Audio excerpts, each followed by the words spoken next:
예배 시간에 너무 늦게 나오는 거예요. 수련회 참석했다 얘가 은혜를 받고 난 다음에 예배에 지각하면 안 되겠구나. 내 습관이라는 거는 쉽게 버리지 못하네요. 밤늦게까지 인터넷을 했어요. 인터넷을 하고 나니까 한국에는 제가 있던 교회는 청소년 예배가 아침 9시 들어요. 얼마나 일러요. 11시 반 같으면 좀 자도 되는데 9시니까 이건 뭐 학교 가는 수준이잖아요. 일어나니까 8시 50분이 들어요.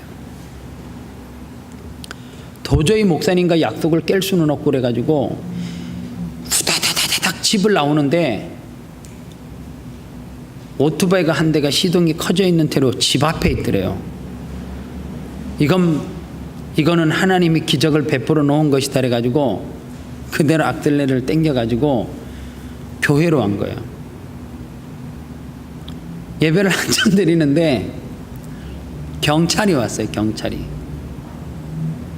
그리고는 그 아이를 그 자리에 데리고 갔어요. 청량리 경찰서로. 절도 이렇게 되는 절도. 나중에 결과적으로는 제가 찾아가서 사정하고 아는 사람들 또 동원해가지고 어떻게 해서 이렇게 넘어가기 전에 이렇게 빼왔는데 제가 그 친구에게 그랬어요. 엄마가 오토바이 타라 그렇게 해? 걔는 오토바이가 있어요. 근데 그 전에 사고가 난 거예요. 수리를 맡겨놨어요. 맡겼으면 찾아와야 되잖아요. 찾을 돈이 없는 거예요. 청소년들이 그런 아이들이 많이 있어요. 오토바이 수리는 끝났어요. 찾아가야 되는데 찾을 돈이 없는 거예요. 많은 젊은이들이 오토바이 폭주족이라나요? 그거 아십니까? 남편이 오토바이를 사주는 남편이 오토바이 타겠다라고 할 때 사주면 본인은 가부된다는 거. 오토바이가 그 정도로 위험하다는 거예요. 그러니까 미우면 남편 오토바이 사줘갖고 자꾸 타라리면 돼. 그래 하면 안 되지 이제. 진짜 옛날에는 그랬어요. 오토바이를 타면 그냥 이렇게 똑같은 사고가 나도 크게 다친다네. 그냥 조금 다치면 평생 불구로 살아가고 심하게 다치면 그냥 세상 떠난다고. 몰라서 그렇지 여러분들. 청소년들이 오토바이를 통해서 얼마나 사고가 많이 나는지 몰라요. 그런데 그 가정을 누구나 다 겪는 게 아니에요. 근데 걔는 그 당시에 그게 최고 머릿속에 그거밖에 없는, 그 목표와 방향밖에 없는 거예요. 꼭 타야 되는 거죠. 그런데 결과적으로 가보면 거기에는 뭐가 있어요? 생명을 위협할 수 있는 그런 위험 요소들이 있다는 거예요. 사람들이 결승점을 자꾸만 어디로 생각을 하냐면 내일로 생각하고 1년 후, 5년 후로 생각해요. 결승점은 그렇게도 될 수 있어요. 5년 후에 내 삶이 마감하면 그게 마지막 결승, 피니시 라인이 돼요. 우리는 결승선이 도착하는 시간이 다 달라요. 제가 도착하는 시간이 다를 것이고 부부라 그래도 시간의 차는 다 있단 말이에요. 그런데 결승선에 도착했을 때에 솔로몬이 고백했던 것처럼 열심히 내가 방향을 설정하고 목표를 가지고 달려왔는데 그 방향이 잘못됐는지 안 됐는지를 스스로 어떻게 해야 된다는 거예요? 돌아보는 시간이 필요하다는 거예요. 어느 한 곳에 필이 꽂힌다 그랬잖아요. 오토바이에 필이 꽂히면 오토바이밖에 안 보인다는 게 신기해요. 근데 나 그 이해할 수 있을 것 같아. 그게 어떤 느낌인지. 저는 요즘 호주에서 롱블랙 커피에 이제 뭔가 이제 조금씩 맛을 아는 것 같은 느낌? 전에는 그냥 숭늉 타마듯이 마시는데 이제 어느 정도 좀 써도 입에서 한번 딱 돌려가지고 이 향인가? 전에는 실수로 내가 주문을 해서 사약을 먹듯이 먹었지만 이제는 그런 단계가 아니고 무조건 커피를 시키면 롱블랙. 물론 거기에 이제 연하게 타는 뭐 이제 또 부탁도 하지만 곁을 먹을 수는 없지만 나도 저렇게 될 수 있겠구나. 자꾸만 커피의 맛이 전에는 모르고 최고 좋은 커피는 그냥 믹서 커피라고 이제 만국인들이 먹는 아무 데서나 먹을 수 있는 그거를 막 10잔씩도 먹어보고 있는데, 그때는 사실은 달달하니까 먹은 거, 지금은 커피 맛을 혀에서 이렇게 한번 굴리기 시작하는 것 같아요. 아, 이 맛인가? 이래서 오상현 집사는 지금도 커피 마시러 갔나? 뭐 이런 생각도.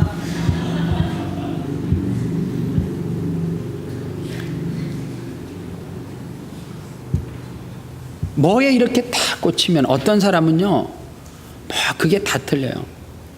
내가 베이스 기타를 좋아하면 베이스 기타에 필이 꽂히면 그것만 보고 또 한동안, 차에 꽂히면 차에 꽂히고, 뭐에 꽂히면 계속 가는 거예요.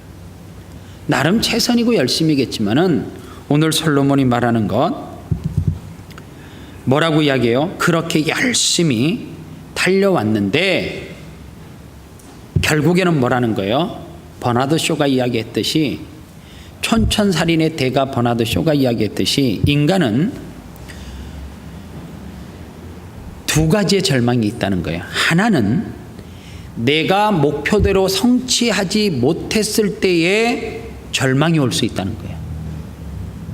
또 하나는 내 목표대로 성취되었는데 성취된 이후에 절망이 있다는 거예요. 두 번째 느낌을 아십니까? 첫 번째는 뭐 한두 번씩 경험했을 것 같아요. 그렇죠?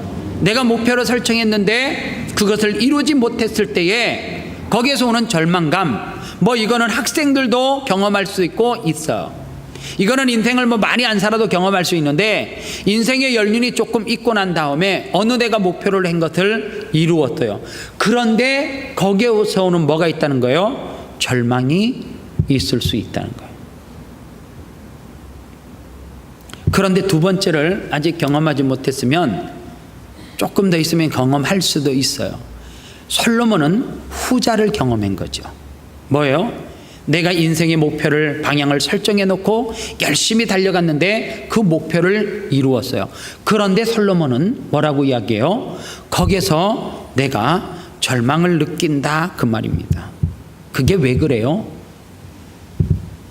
세상에 속한 목표를 가지고 달려가다 하니까 이루었는데 뭐 하더라는 거예요? 허탈하다는 거. 이루고 나니까 별것 아닌 것 같은 거. 그래서 내가 이거를 위해서 이렇게 열심히 달려왔는가? 그런 생각을 솔로몬이 하게 되더라는 거예요. 그래서 바울은 빌립보서 3장 14절 말씀에서 이런 이야기를 합니다. 표대를 향하여 그리스도 예수 안에서 하나님 위에서 부르신 부름의 상을 위하여 달려가야 한다, 그렇게 이야기해요. 그래서 바울은 말하기를 그 당시에 사람들이 경기에서 이기면 무엇을 씌워줬어요? 면류관을 씌워줬는데, 바울이 표현할 때 면류관도 똑같은 면류관이 아니라 썩어질 면류관이 있다는 거예요. 그게 뭐예요? 세상에 속한 면류관들. 이게 뭐라는 거예요? 썩어질 면류관이라는 거예요. 그러나 바울은 썩지 아니하는 면류관도 있다, 그렇게 이야기를 하는 거예요.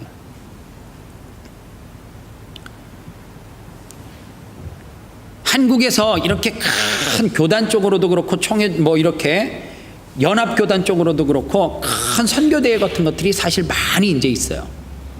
그런데 GMS라고 하는 큰 선교 세계대회에서 한국에서 할 때에 인도네시아에서 한 투스타, 이 별 2개를 다는 사람이 그 나라에서 별 2개인 거죠.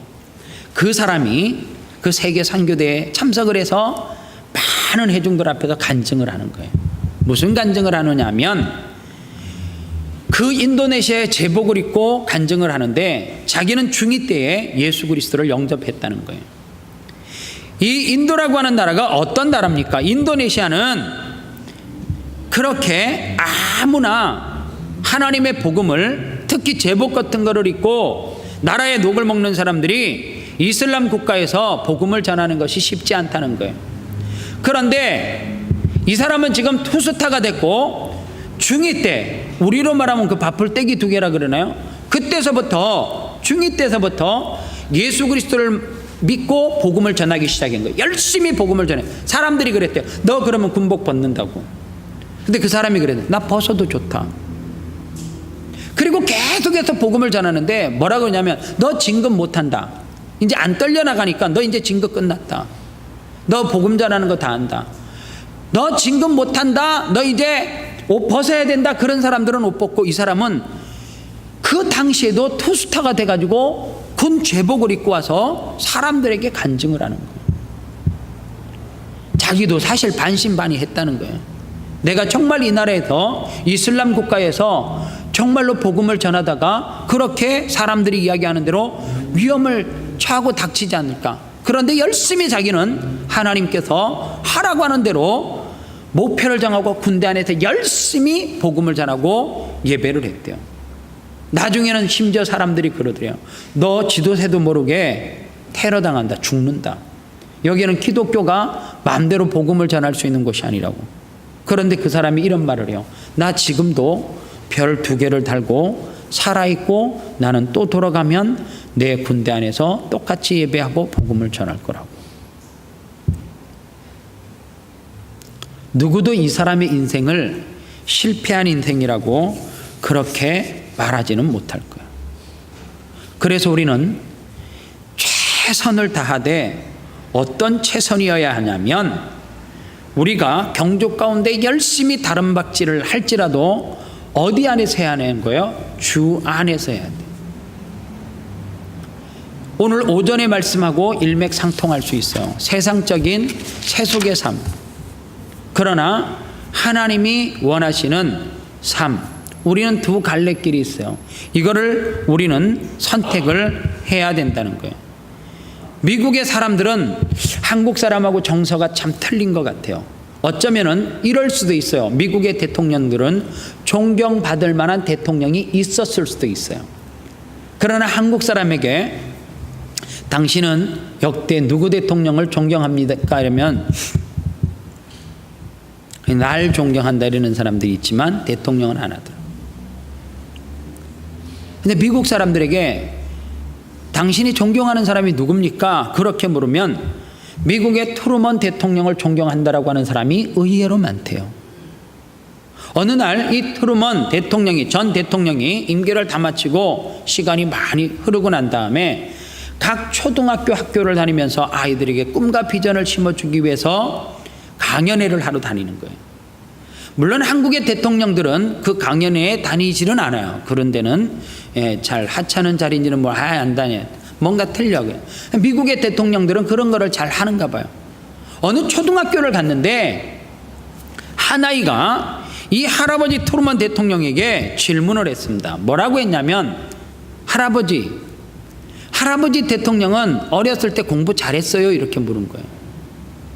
그런데 이 트루먼 대통령이 아니 난 공부 잘 못했어. 내 뒤에는 사람이 거의 없었어. 그런데 그러면 미국 같은 사회, 호주에서도 그러잖아요. 운동을 잘해가지고 학교를 빛내면 또 좋은 학교 갈 수 있다며요. 운동을 잘하셨어요? 악기를 잘 다뤘어요? 물었어요. 그러니까 나는 그런 혜택을 전혀 못 받아가지고 운동도 잘 못하고 그 다음에 악기도 잘 못 다루고 공부도 못했어요. 이런 아이가 한국에서 태어나면 심각한 거지. 학교 적응 못하고 부모님이 이민 가야 될 고민을. 그런데 이 트루먼 할아버지가 그러면 할아버지는 어떻게 대통령이 됐어요? 그렇게 이야기했어요. 그러면 아무 조건이 없는데 어떻게 됐냐고 그렇게 물었더니 이 트루먼 대통령이 할아버지가 빙긋이 웃으면서 뭐라고 얘기했냐면 나는 다 없었는데 믿음이 있었어. 그게 뭐예요? 내가 너무너무 공부 못해서 힘들 때, 운동 못해서 힘들 때, 악기를 못 다뤄서 힘들 때에 내게 힘 주시는 한 가지가 있었는데 그게 성경 말씀이었어.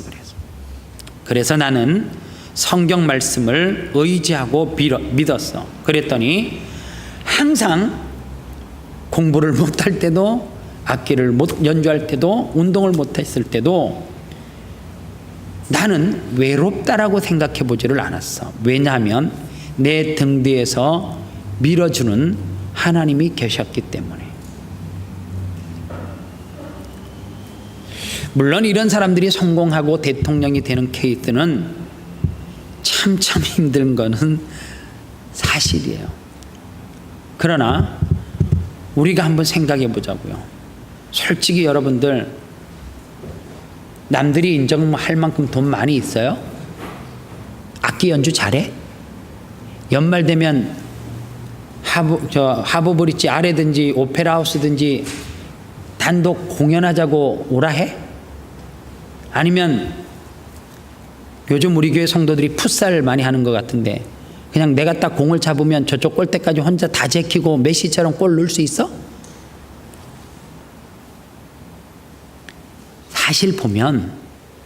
사실 우리가 보면 뭐 하나 뛰어난 거 없어요. 돌아보면 그래.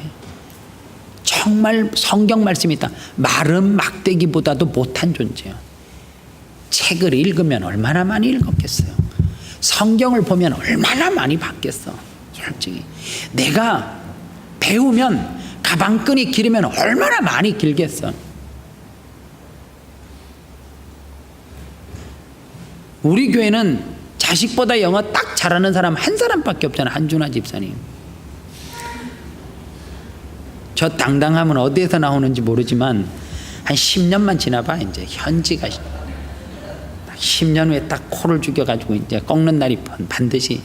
재현이 혹시 알아요? 현지가 아빠 발음이 꾸려 이럴지 나중 모르는. 어떤 아빠 발음 못 알아듣겠어 이럴 줄 어떻게 알아. 모르는 이야기고. 반드시 그날은 시계가 마지막 초침을 향해서 척척 60분을 향해서 마치 가는 것처럼 그렇게 이제 다가오고 있을지도 몰라. 정말 마른 막대기보다도 못한 보잘것없는 존재인데 신기하게 우리는 트루먼 대통령과 같은 고백을 안 하는 거예요.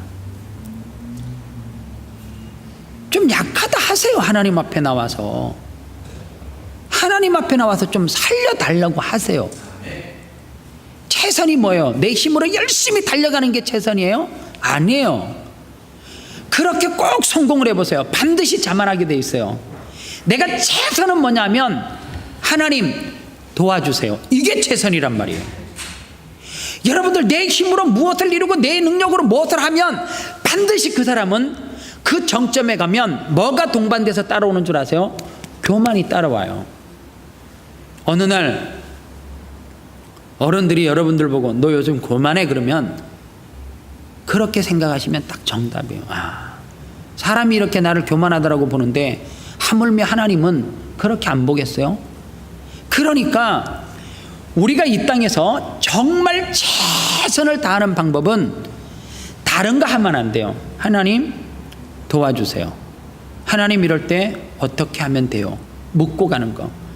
나는 우리 교회 성도들이 매일 일어나면 하나님 앞에 이 기도를 드렸으면 좋겠어요. 내일부터 해보세요.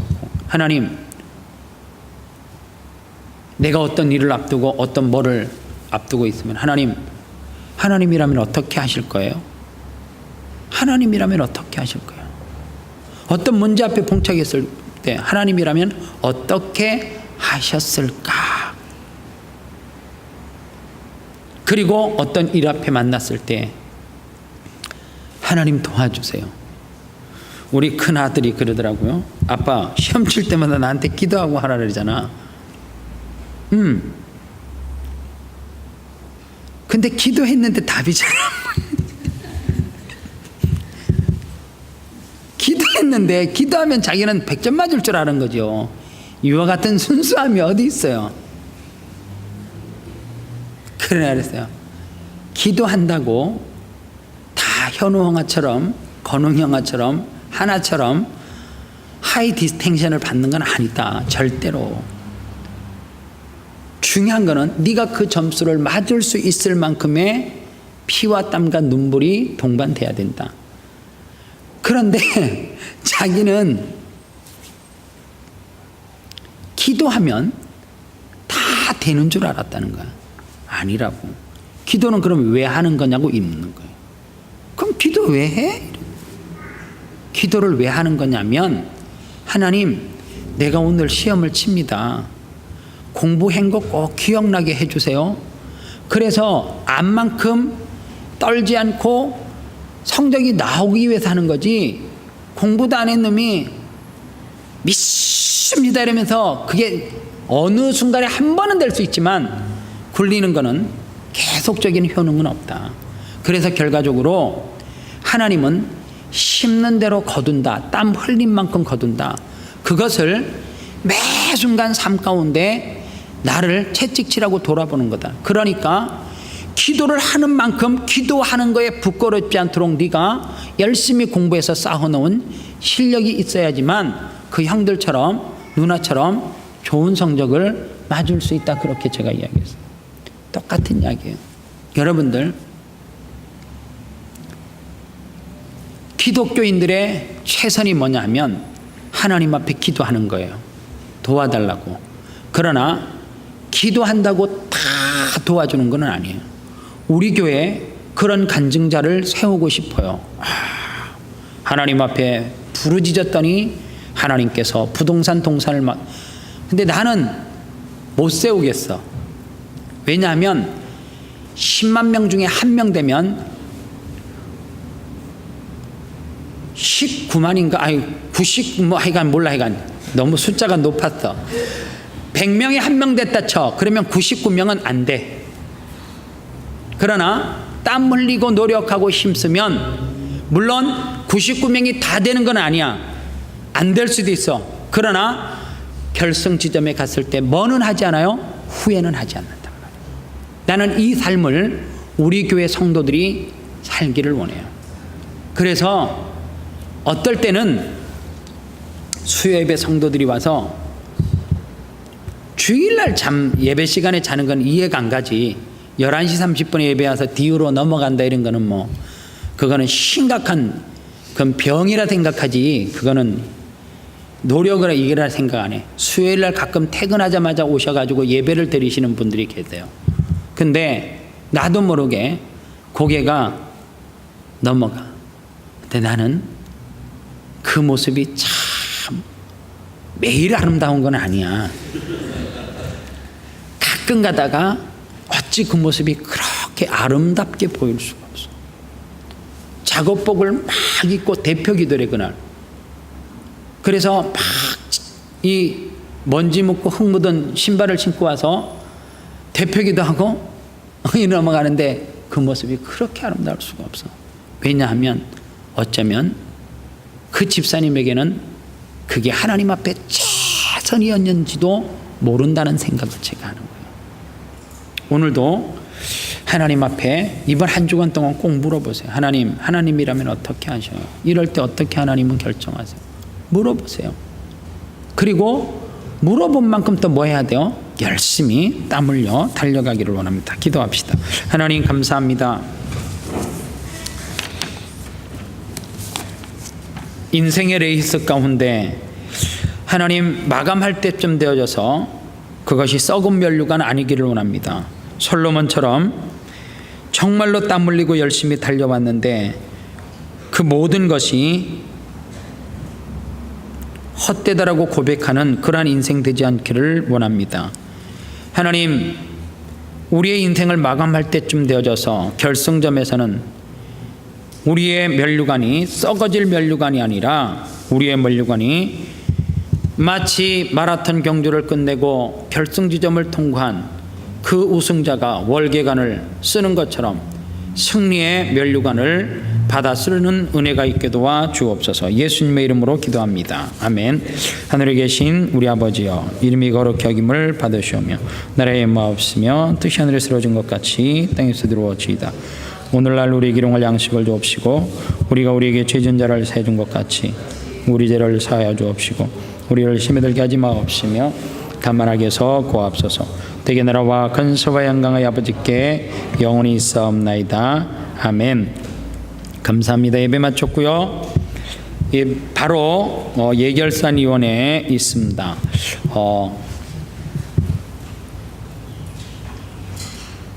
22일 날 행사 때문에 잠깐 제가 22일 날 우리 교회에서 호주 교회하고 같이 저녁 5시에 바베큐 파티를 해줘야 돼요. 보니까 예산은 잡아놨더라고. 우리 임창호 장로님이 예산은 잡았는데 바베큐를 하려면 뭐가 필요해요? 하여간 뭐 필요하잖아요. 누가 해야 돼요 이거요? 오락 장로님, 이 남녀 선교에서 해야 돼요? 아니면 3남녀 선교에서 해야 돼요? 3이요? 장로님이 3에서 하래요.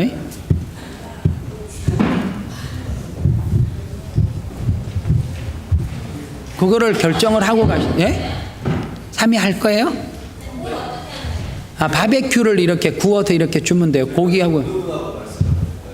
예, 돈은 장로님한테 달라 그러고요. 그 내용은 오락 장로님하고 상의하시면 저분 머릿속에 다 어떻게 하라는 아이디어